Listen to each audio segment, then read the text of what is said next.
కట్టెలు లేకుండా కట్టెలు పొయ్యిని వెలిగించొచ్చు, సిమెంట్ లేకుండా కాంక్రీట్ ఇల్లు కట్టొచ్చు అంటుంది వైఎస్ఆర్ కాంగ్రెస్ పార్టీ. సహజంగా ఎక్కడైనా ఒక సమస్య ఉంటే ఆ సమస్య వల్ల బాధపడుతున్న బాధితులు ఎవరైతే ఉంటారో వాళ్ళు ఆ సమస్య మీద పోరాటం చేస్తూ ఉంటారు.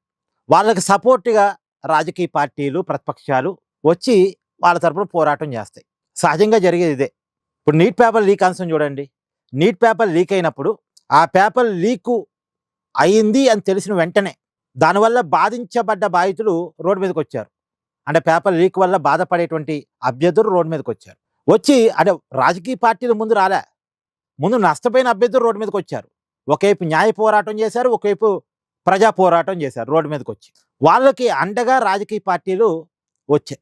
అయినప్పటికీ రాజకీయ పార్టీలను పక్కన పెట్టి వాళ్ళు సొంతంగా ఉద్యమాన్ని చేసుకున్నారు. జంజీ ఉద్యమం పుట్టింది. ప్రభుత్వం కూడా లొంగిపోక తప్పలేదు. ఇక నీట్ పేపర్ లీక్ అయింది అన్నది వాస్తవం. దానికి ఆధారాలు ఉన్నాయి. కోర్టులో కేసు ఉంది. కోర్టు కూడా కేసును అడ్మిట్ చేసింది. సిబిఐ ఎంక్వైరీకి ఆదేశించింది. సిబిఐ ఒక 13 మందిని పట్టుకుని అరెస్ట్ చేసింది. ప్రభుత్వం కూడా నీట్ పేపర్ లీక్ అయిందన్న విషయాన్ని ఒప్పుకుంది. పేపర్ని రద్దు చేసింది. మళ్ళా కొత్త ఎగ్జామ్ పెట్టింది. దీని మీద యువతరం పోరాటం చేసింది రాజకీయాలకు అతీతంగా. మరి ఆంధ్రప్రదేశ్లో డిఎస్సీలు అక్రమాలు జరిగాయి అంటే ఆధారాలు ఏంటి? ఒకవేళ అక్రమాలు జరిగి ఉంటే ఎవరు చెప్పాలి, ఎప్పుడు చెప్పాలి? ఈ 2 విషయాలు కీలకమండి. ఎవరు చెప్పాలి, ఎప్పుడు చెప్పాలి? చెప్పాల్సిన వాళ్ళు ఎవరు? నీట్ పేపర్ లీక్ అయిందని చెప్పింది ఎవరు? నీట్ పేపర్ రాసిన అభ్యర్థులే కదా, రాజకీయ పార్టీలు కాదు కదా. అలాగే మెగా డిఎస్సీలో అక్రమాలు జరిగితే ఈ డిఎస్సీ అభ్యర్థులు చెప్పాలి. ఎప్పుడు చెప్పాలి? అక్రమాలు జరిగాయి అనుకున్నప్పుడు చెప్పాలి. కానీ ఎప్పుడు? 2025లో మెగా డిఎస్సీ జరిగింది. ఇప్పుడు 2026లో మనం ఉన్నాం. 2026లో చెప్పాల్సిన డిఎస్సీ అభ్యర్థులు చెప్పట్లేదు. అందులోనూ చెప్పాల్సిన సమయంలో ఈ విషయం బయటికి రాలేదు.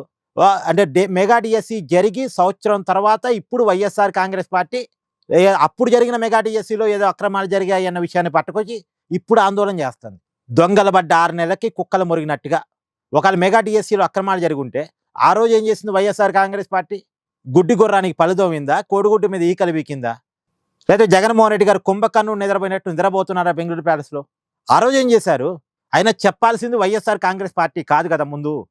ముందు చెప్పాల్సింది ఎవరు? డిఎస్సీ అభ్యర్థులు చెప్పాలి. వాళ్ళు చెప్పలేదే. వాళ్ళు చెప్పలేదు. వైఎస్ఆర్ కాంగ్రెస్ పార్టీ కూడా అప్పుడు మాట్లాడలేదు. ఇప్పుడు ఎందుకు మాట్లాడుతున్నారు? పైగా వైఎస్ఆర్ కాంగ్రెస్ పార్టీ లేవనెత్తిన ప్రతి అనుమానానికి అధికారులు సమాధానం ఇచ్చారు కదా. ఒకవేళ నిజంగా ఇంకేదైనా అనుమానాలు, ఆధారాలు గనక ఉంటే కోర్టుకు వెళ్ళొచ్చు. కోర్టు ద్వారా సిబిఐ ఎంక్వైరీ వేపించుకోవచ్చు. మీకు కావాలంటే ఎగ్జాంపుల్ చెప్తా. వైఎస్ వివేకానందరెడ్డి గారి హత్య కేసులో ఆనాడు అధికారంలో ఉన్న జగన్మోహన్ రెడ్డి గారు సిబిఐ ఎంక్వైరీకి ఒప్పుకోకపోతే సునీత గారు కోర్టుకు వెళ్ళి సిబిఐ ఎంక్వైరీ వేయించుకున్నారు. అలాగే ఇప్పుడు కూడా వైఎస్ఆర్ కాంగ్రెస్ పార్టీ కోర్టుకు వెళ్ళి ఇదిగోండి మెగా డిఎస్సీలో అక్రమాలు జరిగాయి, దానికి సంబంధించిన ఆధారాలు ఇవ్వండి అని చెప్పి సిబిఐ ఎంక్వైరీ వేయించుకోవచ్చు. లేదే, ఆ పని చేయట్లేదే. మొన్న మధ్యనే వైసీపీ ఎమ్మెల్సీ కోర్టుకు వెళ్ళాడు. ఆంధ్రప్రదేశ్ హైకోర్టుకు వెళ్ళాడు. పిటిషన్ దాఖలు చేయడం సిబిఐ ఎంక్వైరీ కావాలని. కోర్టు మొట్టికాయలేసి పిటిషన్ని తిరిగి ఇచ్చేసింది. ఆధారాలు లేకుండా పిటిషన్ పట్టుకొని వచ్చామేంటి, క్యాజువల్గా వేసినట్టుందని. అంటే జరగని అక్రమాలకి నారా లోకేష్ రాజీనామా చేయాలా? రాజీనామా చేయాలని వైసీపీ డిమాండ్ చేస్తుంది. ఇవాళ ఆందోళన చేస్తుంది. అది కూడా ఆందోళనలో పాల్గొనేది ఏదో డిఎస్సీ అభ్యర్థులని నేను అనుకోను. ఎవరో 4-5 పాల్గొంటే పాల్గొంటారేమో. వైసీపీ కార్యకర్తలు ఆందోళనలో పాల్గొంటారట. ఏంటండి ఇది? ఎందుకు లోకేష్ అంటే అంత భయం? ఒకవేళ మెగా డిఎస్సీలో అక్రమాలు జరిగాయని నిరూపించండి, అప్పుడు రాజీనామా అడగండి. మనం కూడా సపోర్ట్ చేయొచ్చు. అక్రమాలు జరిగాయని నిరూపించిన తర్వాత రాజీనామా అడగాలి కానీ ముందు రాజీనామా అడగటం ఏంటి? ఇప్పుడు నిన్న నారా లోకేష్ గారు ఛాలెంజ్ విసిరారు. మరి జగన్మోహన్ రెడ్డి గారు వెళ్తారా? ఛాలెంజ్ స్వీకరిస్తారా లోకేష్ గారిది?